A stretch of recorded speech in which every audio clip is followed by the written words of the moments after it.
श्री राम। राम शब्द कहने में जितना सुंदर है उससे कहीं महत्वपूर्ण है इसका उच्चारण। राम कहने मात्र से ही शरीर और मन में अलग तरह की प्रतिक्रिया होती है और आत्मिक शांति मिलता है। भगवान श्री राम ने एक आदर्श चरित्र प्रस्तुत कर समाज को एक सूत्र में बांधा था। भगवान श्री राम भारत की आत्मा है। उनके आदर्श आज भी भारत के जनमानस के मन मन में बसते हैं।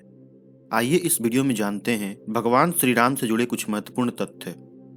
भगवान श्री राम एक ऐतिहासिक महापुरुष थे और इसके अनेक प्रमाण मिलते हैं। अनेक शोधों के बाद यह अनुमान लगाया गया है कि भगवान श्री राम का जन्म 5114 ईस्वी पूर्व अयोध्या में हुआ था और इसी वजह से हम चैत्र मास की नवमी को रामनवमी के रूप में मनाते हैं। यह बात अयोध्या के इतिहास और अयोध्या की वंशावली से भी सिद्ध होता है।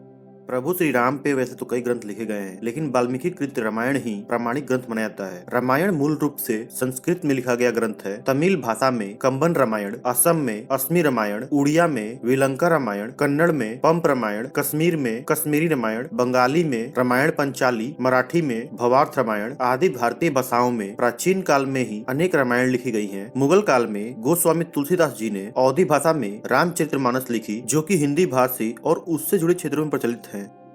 विदेशी में कंपुचिया की रामकृति या रियामकिर रामायण, लाओस में फ्रलक फ्रलाम राम जातक, मलेशिया में हियाकत श्री राम, थाईलैंड में राम किएन और नेपाल में भानुभक्त कृत रामायण बहुत ही प्रचलित माने जाते हैं। इनके अलावा भी कई अन्य देशों में वहाँ की स्थानीय भाषा में रामायण लिखी गई है।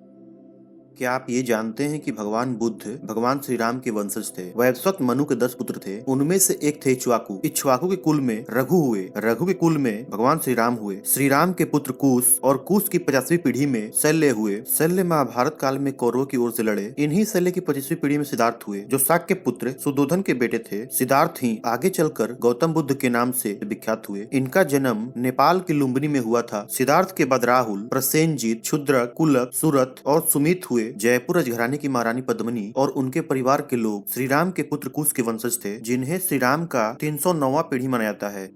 भगवान श्री राम का जन्म तो बहुत बड़े राजघराने में हुआ था। श्री राम राजा दशरथ के पुत्र थे। श्री राम का बचपन राजघराने में बीता, परंतु वनवासी और आदिवासियों के लिए भी भगवान श्री राम बहुत ही प्रिय और पूजनीय थे। जब भगवान श्री राम को 14 वर्ष का वनवास हुआ, उसमें से उन्होंने 12 वर्ष जंगल में रहकर काटे। 12वें वर्ष के दौरान रावण ने माता सीता का हरण कर लिया। तत्पश्चात भगवान श्री राम ने अपने 2 वर्ष माता सीता को ढूंढने, वानर सेना का गठन करने और रावण से युद्ध लड़ने में बिताया। इन 14 वर्ष के दौरान भगवान श्री राम ने अपना समय वनवासियों एवं आदिवासियों के साथ में व्यतीत किया, जिसकी वजह से वो उनके भी प्रिय बने रहे।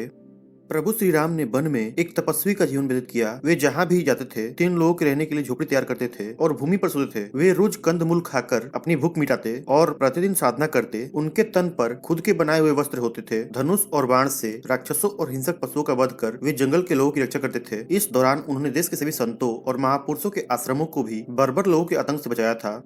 अत्रि मुनि को राक्षसों से मुक्ति दिलाने के बाद भगवान श्री राम दंडकारण्य क्षेत्र में चले गए, जहाँ पे आदिवासियों की बहुलता थी। यहाँ के आदिवासियों को बाणासुर के अत्याचार से बचाने के बाद भगवान श्री राम 10 वर्षों तक उन्हीं के बीच में रहे। उन्होंने वनवासी और आदिवासियों के अलावा निषाद, वानर, मतंग और ऋक्ष समाज को भी धर्म, कर्म और वेदों की शिक्षा दी। वन में रहने के दौरान भगवान श्री राम ने वनवासियों और आदिवासियों को धनुष बाण चलाना सिखाया, तन पर कपड़े पहनना सिखाया, गुफाओं का उपयोग करके अपने परिवार को सुरक्षित रखने का ज्ञान दिया। साथ ही धर्म के मार्ग पर चलकर अपने रीति रिवाज को संपन्न रखने का भी ज्ञान दिया। उन्होंने आदिवासियों के बीच में परिवार की धारणा का विकास किया और एक दूसरे का सम्मान करना भी सिखाया। भगवान श्री राम के कारण ही आज हमारे देश में आदिवासियों के कबीले नहीं बल्कि समुदाय होते हैं। उन्हीं के कारण देश भर में आदिवासियों के रीति रिवाजों में समानता पाई जाती है।